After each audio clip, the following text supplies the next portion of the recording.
Hey guys, কেমন আছো? আশা করি ভালো আছো। আবারও নিয়ে চলে এলাম নতুন একটা ভিডিও। ভালো লাগলে লাইক কমেন্ট করবেন আর সব বন্ধুদের কাছে ভিডিওটা শেয়ার করে দেবেন। যাই হোক, এখানে দেখো আমি এখানে মরকুল্লো মাছ নিয়ে এসেছি। অবশ্য মাছগুলো মানে মরা ছিল, সেই কারণে যেটি হোক মাছগুলো অনেকটা ভালো ছিল। মাছগুলো খুবই ভালো লাগছিলো। অবশ্য আমাদের বাড়ির লোকের বেশি পছন্দ ছিল। মাছগুলো অনেকদিন পর মরকুল্লো মাছের ঝাল খাবে বলছিল, তো আমি বললাম ঠিক আছে তাহলে নিয়ে নেই। অবশ্য মাছগুলো এনে আমি ভালো করে বাড়িতে বসে বেছে নিয়েছি। অবশ্য মাছগুলো একটু কাটতে টাইম লেগে গেছে। টাইম লাগলে কী হবে, তো ভালো করে কেটে বেছে আমি ধুয়ে নুন হলুদ মাখাবো এখন মাছগুলোকে। ভালো করে নুন হলুদ মাখিয়ে এটাকে আমি কিছুক্ষণ রেখে দেবো। লবণ হলুদটা মাখিয়ে রেখে দিলে পরে মাছটার মধ্যে সব ঢুকে যাবে। মাছটা একটু হালকা হয়ে গেছে, মানে নরম নরম হয়ে গেছে। পুরো মাছ খারাপ হয়ে যায়নি। অবশ্য মাছটা দেখো কত টাটকা আছে। মাছটা এমনি তো জ্যান্ত মাছ হলে তো কোনো উপায় থাকে না, খেতেও খুবই আরও বেশি ভালো লাগে এই মাছ। অবশ্য এই মাছ খাওয়া ভালো, এই মাছগুলো সবথেকে বেশি উপকার হয়। যাই হোক, আমি আলুগুলো ডুমো ডুমো করে কেটে নিয়েছি। আজকে আলু দিয়ে আর মাছ দিয়ে রান্না করব। এখানে 4টে আলু আছে, ডুমো ডুমো করে কেটে আমি প্লেটে ভালো করে ধুয়ে তুলে রেখেছি। এইভাবে আলুগুলো কাটলে পরে মানে মাছগুলো ভাজতেও সুবিধা হবে, মানে আলুগুলো ভেজে নেবো, যার জন্য মাছগুলো এইভাবে দিয়ে দেবো। সেই কারণে আমি আলুগুলো ডুমো ডুমো করে কেটে নিয়েছি। এবার আমি কি মশলা দেবো সেটাও আমি দেখাচ্ছি, চলো। এই দেখো, এখানে দুখানা পেঁয়াজ আছে, দুখানা টমেটো আছে, আর এই লঙ্কা আছে।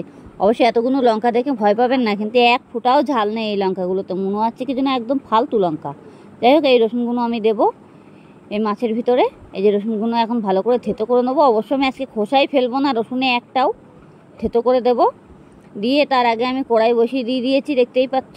এই যে কড়াই বসিয়ে দিয়ে কড়াই অলরেডি গরম হয়ে গেছে। এবার মাছগুলো আমি দিয়ে দিয়েছি। অবশ্য তেল একটু বেশি দিতে হবে এই মাছে। কড়াইটা বেশি করে আগুন করে নিতে হবে, না হলে মাছগুলো বেশি ভেঙে যাওয়ার ভয় থাকবে বেশি, যাতে ভেঙে না যায় সেরকমভাবে ভাজতে হবে। আর কড়াটাকে পুরো হাই করে, মানে জালটাকে পুরো হাই করে দিতে হবে। হাই করে দিয়ে এটাকে মাছটা ভাজতে হবে যাতে পুড়ে না যায়, আবার সেরকমভাবে লক্ষ্য রাখতে হবে। সেই কারণে এবার আমি মাছটাকে ভালো করে ভেজে নেব লাল লাল করে। আর মাছটাকে নামানোর সময় যখন মনে করবে যে মাছটা উঠছে না, তখন কড়াইটা হালকা নামিয়ে নেবে, তাহলে হয়ে যাবে। আর না হলে গ্যাসটা কমিয়ে দেবে, সেটা সুবিধা হবে। অবশ্য আমি গ্যাস কমিয়েই মাছটা উল্টাই, তাহলে মানে তাপটা যত কম হবে তত মাছটা উল্টে যাবে। আমার মাছটা পুরো উল্টানো হয়ে গেছে, উল্টে দিয়েছি। মাছগুলো পুরো একটা একটা থেকে যাবে, মাছগুলো ভাঙবেই না, একটা মাছও ভাঙবে না যতক্ষণে কড়াইটা আগুন করে মাছটা তাপাবে, মানে নিয়ে নেবে। আর মাছটা তখন তেলের মধ্যে দেবে, তখন একটা মাছও ভাঙবে না। অনেক সময় কড়াই গরম হবে না আর মাছটা দিয়ে দেওয়া হয়, তখন কড়ার মধ্যে লেগে যাবে, তখন মাছটা পুরো ভেঙে ঝুরঝুরো হয়ে যাবে। যে কোনো মাছ ভাজার সময় অবশ্য কড়াই গরম করে নিতে হবে। যাই হোক, দেখো আমার খুন্তি দেওয়ার সাথে সাথে মাছগুলো উঠে যাচ্ছে কত সুন্দরভাবে। এবার আমি মাছগুলো পুরোটাই একটা পাত্রে তুলে নেব। নিয়ে এবার কড়াইতে যে তেলটা থাকবে আমার, সেই তেলের মধ্যে আমি আলুগুলো দিয়ে দেবো। আলুগুলো দিয়ে এখন আমি আলুগুলো ভালো করে ভেজে নেবো লাল লাল করে। আলুগুলো অবশ্যই ভেজে নিতে হবে, যাতে মানে ভালো লাগবে খেতে। আলু যত ভাজবে সেত ভালো লাগে খেতে। অবশ্য আলুর ভিতরে আমি একটু লবণ দিয়ে দেবো, পরক্ষণে আর দেবো না, সেই বুঝে লবণ দিতে হবে যাতে পুড়ে না যায়। সেরকমভাবে আপনারা যেমন খাবেন তেমন দেবেন না। যেতেই হোক, আমি একটু লবণ দিয়ে দিয়েছি আলুর ভিতরে। দিয়ে আলুটাকে আমি ভালোভাবে ভেজে নেব, লাল লাল করে ভেজে নিতে হবে। আমার যে মশলা কাটা ছিল সেটাও আমি আবার আলুর ভিতরে দেবো, সেটা আমি এখন দিচ্ছি না। আলুটাকে আমি লাল করে পুরো ভেজে নেই, তারপরে আমি আলুটা মানে মশলাটা দেবো। মশলা অবশ্য কিছুই না, একটু পেঁয়াজ কাটা আছে দেখালাম তো। যাই হোক, এবার আমি আলুটাকে পুরো মিডিল পজিশনে গোল গোল করে দেবো, যাতে তেলটা মিডিলে সাইড হয়ে যায়। আলুগুলো পুরো ওপর ওপরে করে দেবো। দিয়ে এবার আমি যেটা দেওয়ার সেটা দিয়ে দেবো। এবার এখানে আমি একটু রসুন থেতো করে রেখেছিলাম, সেই রসুনটাকে দিয়ে দেবো। অবশ্য রসুনের খোসা আমি বেশি ফেলিনি, দেখতেই পাচ্ছ খোসাগুলো আছে। যাই হোক, খোসাগুলো তো অনেক সময় বলে যে খোসায় নাকি অনেক সময় তেল থাকে, জানি না, কিন্তু আজকে আমি নতুনভাবে দিলাম খোসা সমেত। এবার পেঁয়াজগুলো দিয়ে দিচ্ছি। এবার পেঁয়াজগুলো দিয়ে এটাকে আমি ভালো করে নাড়াচাড়া দেবো। এবার একটু লাল লাল মানে ভাজা ভাজা হয়ে যাবে, তারপরে আমি একটু টমেটো দেবো। টমেটোটা আমি একটু পরেই দিচ্ছি, একটু বাদে। এটাকে আমি কিছুক্ষণের জন্য এটা আমি ভেজে নিই। এবার পেঁয়াজগুলো পুরো ছেড়ে ছেড়ে দিয়েছে, দেখতেই পাচ্ছ।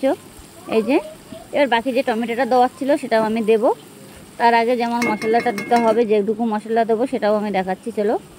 এখনও কিছু মশলা অবশ্যই এর মধ্যে দিইনি, আর মশলা বেশি কিছু তো দেবো না, হালকা একটু জিরের গুঁড়ো দেবো। যাই হোক, এবার আমি ভালো করে নাড়াচাড়া দিয়ে নেবো পেঁয়াজগুলো দিয়ে আগে। দিয়ে বাকি যে টমেটোটা কাটা ছিল সেই টমেটোটা আমি এবার দেবো। টমেটোটা এখন দেওয়া হয়নি। এই যে টমেটোটা বাটিতে কেটে রেখেছিলাম, এই যে, আর লঙ্কাটা এবার আমি এর ভিতরে দিয়ে দিলাম। দিয়ে এটাকে ভালো করে নাড়াচাড়া দিতে হবে যাতে পুড়ে টুড়ে না যায়। আর যতক্ষণে টমেটোটা ঘেট না হয়ে যাচ্ছে ততক্ষণে মানে নাড়তে হবে। পুরো একদম টমেটো মিশে যাবে আলুর সাথে, কোনো গোটা গোটা থাকবে না। আর গোটা গোটা থাকলে পরে কী হবে বলো তো, খেতেও মানে কেমন লাগবে, তখন ওই টমেটো ভাতের সাথে মেখে মেখে খেতে হবে। আমি এখন জিরের গুঁড়ো দিয়ে দিয়েছি আর একটু হলুদ গুঁড়ো দিয়ে দিয়েছি। এবার দিয়ে এটাকে আমি ভালো করে নাড়তে হবে, এটা পুড়ে না যায়। দেখো আমার কত সুন্দর কালার চলে এসেছে, নাড়তে নাড়তে একদম পুরো মশলার জায়গায় চলে গেছে, তেলের জায়গায় চলে গেছে একদম, মানে পুরোটাই পুরো আলুটাও ভাজা হয়ে গেছে। এই তেলে তার আগে আমি আলুটা তো ভেজেই নিয়েছিলাম, আলুটা পুরোটাই ভাজা হয়ে গেছে। এবার আমি এটাকে আর একটু ভালো করে কষাই করে আমি কিছুক্ষণের জন্য একটু জল দিয়ে দেবো হালকা করে। যাই হোক, আমি এখন একটু জল দিচ্ছি না, আর একটু কষাই করে নেব। এভাবে যত কষাই করবে সবজি খেতেও ভালো লাগবে খেতে। আর ঘরে বসে অতি অবশ্যই এই রেসিপিটা আপনারা তৈরি করুন, খেতে খুবই ভালো লাগে। মরকুল্লো মাছের ঝালটা তো বেশি ভালো লাগে। অবশ্যই যদি মাছটা জ্যান্ত হয় না আরও বেশি টেস্টি হয়। অবশ্যই এখন জ্যান্ত মাছ পাওয়া যাবে কোথায়, কোথাও তো পাওয়া যায় না মরা ছাড়া। জ্যান্ত খেতে গেলে তাহলে সমুদ্রের ধারে যেতে হয়। যাই হোক, অনেক কথা বলে ফেললাম।